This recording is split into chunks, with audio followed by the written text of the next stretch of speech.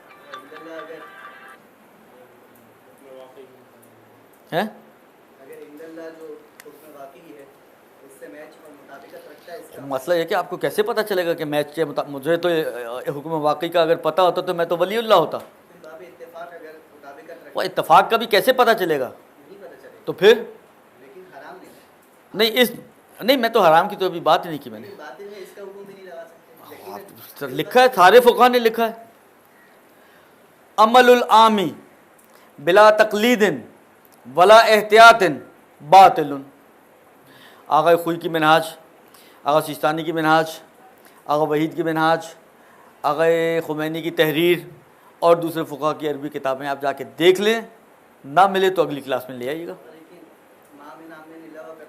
وہ صحیح ہے، مامن آمن و الا وقد خود صحیح ہے اپنی جگہ پر، لیکن بالآخر اس کا کوئی معقول معنی بھی تو بنائے نا۔ پھر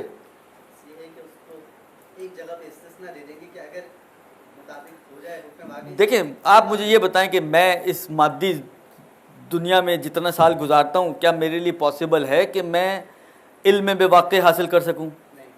تو پھر میں کیا، میرے لیے کیا حکم ہے اب یہ بتاؤ آپ؟ میں تقلید نہیں کرتا، عمل بھی کر رہا ہوں اور بقول آپ کے باطل بھی نہیں ہے، علم بھی نہیں ہے مجھے واقع کا، پھر میں کیا کروں گا؟ ایسے ہی چلتا رہے گا، صحیح ہو جائے گا کام؟ حالہ نہیں کر رہا نا، کہا ہے فقہا نے بھائی، میں اپنے پاس سے تھوڑی، میں تو عبارت ان کی پڑھ کے سنا دی آپ کو۔ عمل العامی بلا تقلید ولا احتیاط باطل۔ بنتا یہ بات صحیح کر رہے ہیں، کچھ ان کے ذہن میں ہے، کچھ باتیں صحیح کہہ رہے ہیں، لیکن اس کا معنی کیا ہے؟ باطل سے کیا معنی ہے؟ دیکھیں ایک دفعہ آپ کہتے ہیں کہ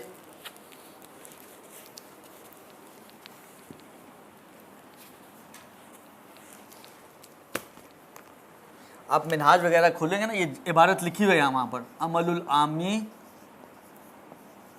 بلا تقلید ولا احتیاط باطل، درست؟ یہ عبارت منہاج وغیرہ میں موجود ہے۔ منتہا وہ پھر کہتے ہیں بِعَین، آپ کو پتہ ہے یہ بِعَین تفسیر کے لیے آتا ہے، اس کی تفسیر کرتے ہیں کہ بطلان سے مراد کیا ہے۔ بطلان سے یہ مراد نہیں ہے کہ فاسد ہے اور بالآخر فَضْرِبُوهُ عَلَى الْجِدَارِ، درست؟ یہ مراد نہیں ہے۔ دیکھیں اگر آپ لوگوں کے ذہنوں میں اصول مظفر میں تھوڑا سا اشارہ وہاں پہ کروں، آپ لوگوں کو جلدی مطلب سمجھ میں آ جائے گا، تو میں کہنا چاہ رہا ہوں جلدی منتقل ہو جائیں گے۔ اصول مظفر میں ایک بحث آتی ہے اجزاء کی۔ اجزاء کا مطلب کیا ہوتا ہے؟ اجزاء کا مطلب یہ ہوتا ہے کہ کافی ہو جانا۔ عقل، یہ حکم عقل ہے ایک، عقل کہتی ہے کہ اگر آپ کا مأتی بہی مع معمور بہی مطابق ہو جائے تو یہ مجزی ہے۔ مجزی یعنی کیا؟ یعنی دنیا میں اس کی گردن سے تکلیف ساقط ہو جائے گی۔ مجزی ہونے کا مطلب یہ ہے کہ دنیا میں اس کی گردن پر، دنیا میں اس کی گردن سے جو تکلیف آئی تھی شرعی، وہ ساقط ہو جائے گی۔ کل کو پروردگار، اس اجزاء کا فائدہ یہ ہے کہ کل کو خدا اس کو کٹہرے میں کھڑا نہیں کر سکتا، لیکن بشرط یہ کہ معطی بہی معمور بہی کے مطابق ہونا چاہیے، مطابقت ہو جائے، جیسا خدا نے مانگا تھا ویسا آپ نے خدا کو دے دیا، اب آپ کی ذمہ داری پوری ہو گئی، اس کو کہتے ہیں اجزا۔ درست؟ یہ جو اس کا معنی کرتے ہیں، اس کا معنی یہ کہتے ہیں بعین معنی کہ یہ مجزی نہیں ہے، یعنی اس کا یہ اجزا کا فائدہ کیا ہے؟ وہاں پر ایک بحث آتی ہے کہ جب انسان کا عمل مجزی ہو جائے تو اس کا فائدہ یہ ہے کہ اس کی گردن سے اعادہ اور قضا ساقط ہو جاتا ہے، نہ اس کو اعادہ کرنا ہے نہ اس کو وقت کے بعد قضا کرنی ہے، یہ اجزا کا فائدہ ہے۔ درست؟ وَإِلَّا ایک طرف سے خدا کہ مجزی بھی ہے، دوسری طرف سے کہے بھائی دوبارہ سے کرو عمل، تو وہ اجزا کا کیا فائدہ ہوا پھر؟ تو اجزا کا فائدہ یہ ہے کہ اب عمل آپ کو دہرانے کی ضرورت نہیں ہے۔ یہ جو کہتے ہیں باطل ہے، کہتے ہیں نہیں مجزی نہیں ہے، یعنی مجزی نہیں ہے کا مطلب کیا ہے کہ جب تک آپ تقلید کے ساتھ اس عمل کو انجام نہیں دیں گے اس وقت تک یہ تکلیف آپ کی گردن سے نہیں اترے گی۔ یعنی میں نے نماز پڑھی ان شرائط کے مطابق جو مجھ سے مانگی گئی تھی، یہ نماز میری گردن سے اتر گئی، لیکن اگر میں بغیر تقلید کے نماز پڑھتا ہوں تو وہ مجزی نہیں ہے، باطل ہے بعین معنی کہ مجزی نہیں ہے، یعنی میں اپنے آپ کو بری الذمہ نہیں سمجھ سکتا۔ اب فرض کریں ظہر کا وقت چل رہا ہے، شارع کا تکلیف، اگرچہ میں اول وقت میں بغیر تقلید کے نماز پڑھ چکا ہوں، جماعت سے پڑھی ہے، لیکن اس کے باوجود تکلیف ابھی بھی میری گردن پر باقی ہے، یہ بطلان اس معنی میں ہے۔ درست؟ اب اثر اس کا یہی ہے جو انہوں نے بیان کیا کہ آج تو نہیں لیکن فردہ قیامت، میں نے بھی نہیں کی تقلید، ڈھیٹ آدمی تھا، نہیں کی تقلید، فردہ قیامت جب میں مر گیا اور خدا کی بارگاہ میں پیش ہوا اور جب میری فائل کھلی، اتفاق ایسا ہوا کہ فرض کریں کہ 80% میرا عمل ان احکام کے مطابق نکل آیا کہ جو ادھر اللہ نے لوح محفوظ پر لکھے ہوئے تھے، تو 80% میری گردن بچ گئی۔ اس کا یہ فائدہ ہے۔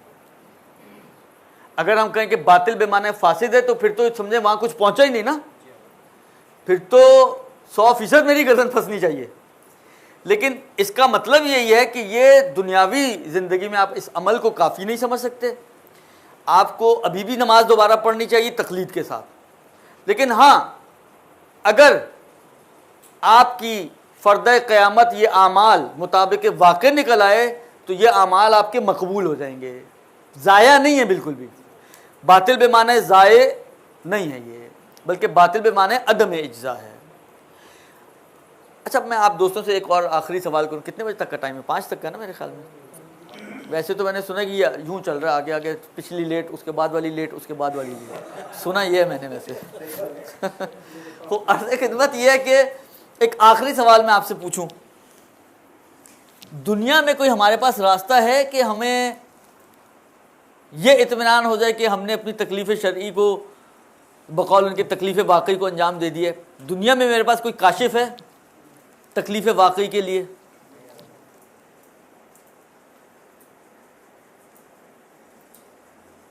جی اسد صاحب، احتیاط کا طریقہ دنیا میں ہمارے پاس جو راستہ ہے وہ ہے احتیاط کا راستہ۔ دیکھیں احتیاط کا جو معنی فقہا کرتے ہیں، آپ لوگ ماشاءاللہ پڑھے لکھے لوگ ہو، آپ لوگوں کا اندازہ ہو رہا ہے مجھے، ایک تو میں مشورہ آپ کو یہ دوں گا کہ آپ لوگ توضیح نہ پڑھا کریں، آپ لوگ منہاج پڑھا کریں یا عروہ پڑھا کریں، یہ ایک میرا برادرانہ آپ کو دوستانہ مشورہ ہے، کیونکہ اس کو جب آپ پڑھتے ہیں نا تو بہت سی چیزیں آپ کے لیے روشن ہوتی ہیں۔ درست؟ عرض کروں آپ کی خدمت میں کہ احتیاط کا مطلب کیا ہے؟ احتیاط کا مطلب یہ ہے کہ جتنی بھی عقلی پاسبلٹیز یا امکانات بنتے ہیں، عمل اس طرح سے کریں کہ وہ سارے امکانات پر عمل ہو جائے۔ درست؟ مطلب فرض کریں میں نے کسی سے قرضہ لیا ہوا ہے، میں سوچ رہا ہوں کہ میں نے اس سے 100 روپیہ لیا تھا یا 200 روپے لیے تھے۔ ایک امکان یہ ہے کہ میں نے اس سے کیا لیا تھا، اور ایک امکان یہ ہے کہ میں نے اس کو کیا لیا تھا، دو امکان ہیں، بڑھا بھی سکتے ہیں آپ، تیسرا امکان بھی لا سکتے ہیں کہ 300 روپیہ لیا تھا، درست؟ تو جو شخص احتیاط کرنے والا ہے وہ اگر 300 دے دے تو یہ بھی کور اور یہ بھی کور، اور یہ تھا تو سب کچھ کور ہو گیا نا۔ تو اب آپ کو یہ یقین ہو جائے گا کہ جو لوہے محفوظ میں میری گردن پر اس کے نام پہ لکھا ہوا تھا وہ کیا ہو گیا، وہ ختم ہو گیا۔ تو احتیاط کا طریقہ وہ طریقہ ہے کہ جو دنیا میں اگر آپ احتیاط پر عمل کر لیں تو وہ احتیاط آپ کو واقع تک پہنچا دیتی ہے، درست؟ صحیح ہے، آپ کو یہ پتہ نہیں ہوگا کہ آپ نے واقع یہ تھا یا یہ، لیکن اتنا پتہ ہو جائے گا، آپ کو یقین ہو جائے گا کہ جو تھا واقع، جو بھی تھا 100 200 300 وہ واقع آپ نے ادا کر دیا، اس واقع تک آپ پہنچ گئے، اس واقع کو آپ نے پورا کر لیا۔ آپ کو شک ہے کسی جگہ پہ آپ کھڑے ہوئے، مثلا جا رہے ہیں سفر پہ جا رہے ہیں، ایک جگہ پہنچ گئے، آپ سٹے کیا، آپ نے کھانے کے لیے بس رکی، اب آپ کو نہیں پتا آپ کتنا سفر کر چکے ہیں، تو آپ کو ڈاؤٹ ہو گیا کہ اب یہ جگہ جو ہے میری نماز آیا قصر ہے یا تمام ہے۔ اگر آپ دونوں پڑھ لیں گے تو بالآخر واقع میں لوہے محفوظ پر یا قصر لکھی ہوگی یا، تو آپ کی دونوں پڑھنے سے واقع ملا آپ کو یا نہیں ملا؟ تو احتیاط واحد طریقہ ہے ہمارے پاس دنیا میں کہ ہم جس کے ذریعے واقع کو درک کر سکتے ہیں۔ اس کے علاوہ ایک طریقہ تفضلی ہے، وہ یہ کہ کسی کے امام سے ملاقات ہو جائے علیہ السلام سے اور وہ اس کو گائیڈ کر دیں، تو وہ تفضلی ہے دیگر۔ لیکن جو سب کے لیے ایک عمومی راستہ ہو سکتا ہے وہ یہ احتیاط کا ہو سکتا ہے۔ البتہ احتیاط کیونکہ پھر آپ لوگ، میں نے کہا نا کہ ماشاءاللہ ایک تو فائدہ مجھے یہ ہو رہا ہے آپ لوگوں کے ساتھ بات چیت کرنے کا کہ کوئی اصطلاحی لفظ بھی آ جاتا ہے تو چل جاتا ہے، تو آپ لوگ ماشاءاللہ اگر رسائل وغیرہ آپ لوگوں میں سے جنہوں نے پڑھی ہوئی ہے ان کے ذہن میں ہوگا کہ وہاں پر ایک بحث کی ہے انہوں نے کہ اگر ہمارے لیے ممکن ہو کہ ہم علم حاصل کر سکیں تو اس علم حاصل کرنے کے باوجود احتیاط پر عمل کر سکتے ہیں یا نہیں کر سکتے ہیں، تو تقریباً مشہور فقہاء کا نظریہ یہی ہے کہ جی ہاں، ان کے باب علم آپ کے لیے کھلا ہو، مثلا ساتھ والے کمرے میں امام بیٹھے ہوں، مثلا اب آپ یہاں کھڑے ہو کے سوچ رہے ہیں کہ مجھے قصر پڑھنی ہے تمام، مولا سے جا کے پوچھیں گے، مولا بتا دیں گے بھی تمہاری نماز قصر ہے یہ تمام، آپ نہ پوچھیں اور یہیں کھڑے ہو کر دونوں نمازیں پڑھ ڈالیں، یہ بھی صحیح ہے عمل، کیونکہ احتیاط ہے بہرحال، درست؟ لہذا احتیاط کو ہے تو جائز طریقہ، لیکن وہی والی بات ہے ہاں کہ یہ تھوڑی مشکلات والا راستہ ہے، کیونکہ یہ تو ہم نے جو مثالیں بنائی ہیں بہت چھوٹے پیمانے کی مثالیں بنائی ہیں نا۔ میں ایک چھوٹی سی مثال دوں آپ کو، مثلا فرض کریں آپ کو ظہر اور عصر کی نماز پڑھنی ہے، دو نمازیں ہیں پہلے سے ہی، درست؟ قبلہ آپ کا مشتبہ ہے 4 میں سے کسی ایک طرف، جو احتیاط کرنے والا ہوگا تو کیا کرے گا، 4 نمازیں پڑھے گا، ویسی 2 تھیں 4 8 نمازیں ہو گئیں، درست؟ حالا اب آپ کے پاس 2 لباس ہیں، 2 میں سے کوئی ایک مشتبہ ہے بالنجاست یا بالغصبیت، 16 ہو گئی۔ پھر مہر جو آپ کے پاس اتفاق سے وہ بھی 2 مہر تھے، دونوں میں سے کوئی ایک نجس اور ایک پاک، تو اسی طرح یہ اب آپ کو فرض کریں 32 نمازیں پڑھنی پڑیں، ایک نماز کے پیچھے 32 نمازیں، تو ہم لوگ ایک بڑی مشکلوں سے پڑھتے ہیں بھائی، تو 32 پڑھیں تاکہ ایک صحیح ہو، تو یہ بہرحال تقلید اچھی ہے اس سے، درست؟ لہذا یہ ایک صورتحال ہے۔ بہرحال آج ہم اس کو یہیں پہ ختم کرتے ہیں، اور انشاءاللہ العزیز بشرط حیات اگلی دفعہ دیکھیں کسی اور ٹاپک کو چھیڑیں گے آپ کے لیے۔ صلی اللہ علیہ وآلہ وسلم۔ آئندہ کلاس 2:30 بجے ہوگی، انشاءاللہ آئندہ سے کلاس 2:30 بجے ہوگی، آدھا گھنٹہ ہم نے آگے کر دیا کیونکہ جو